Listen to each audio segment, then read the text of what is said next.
টাঙ্গাইল জেলার দর্শনীয় স্থানের মধ্যে বাসাইল উপজেলার বাশুলিয়ার চাপড়া বিল খুবই মনোরম ও সুন্দর। বাশুলিয়া চাপড়া বিলে সাধারণত বর্ষা মৌসুমে দর্শনার্থীরা ভিড় জমান। শতাধিক বর্ষী ঐতিহ্যবাহী হিজল গাছটি চাপড়া বিলের প্রাকৃতিক সৌন্দর্যের সবচেয়ে বড় আকর্ষণ। চাপড়া বিলের জন্ম ইতিহাস কয় শত বছরের পুরনো তা এলাকার কেউই বলতে পারে না।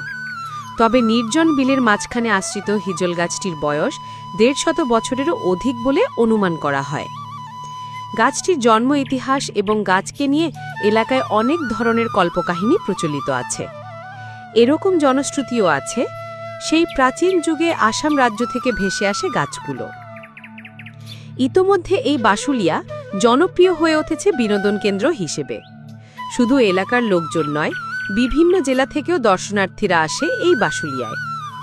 প্রতিদিন লোকে লোকারণ্য হয়ে ওঠে এলাকাটি। মনোরম পরিবেশে কিছুটা সময় কাটাতে দর্শনার্থীরা ছুটে আসে পরিবার পরিজন নিয়ে। নৌকায় উঠতে লাইন দিতে হয় দর্শনার্থীদের। ঈদ ও অন্যান্য পার্বণে দর্শনার্থীদের উপচে পড়া ভিড় জমে। গাছটি আমাদের ইতিহাস, আমাদের ঐতিহ্য।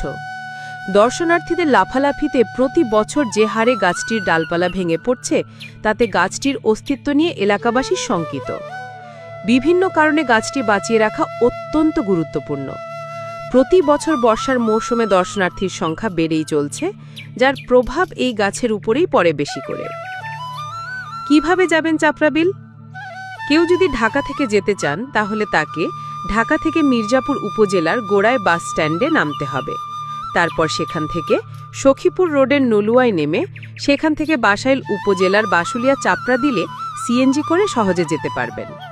অথবা টাঙ্গাইল শহর থেকে সিএনজি করেন বাসাইল উপজেলা যেতে হবে।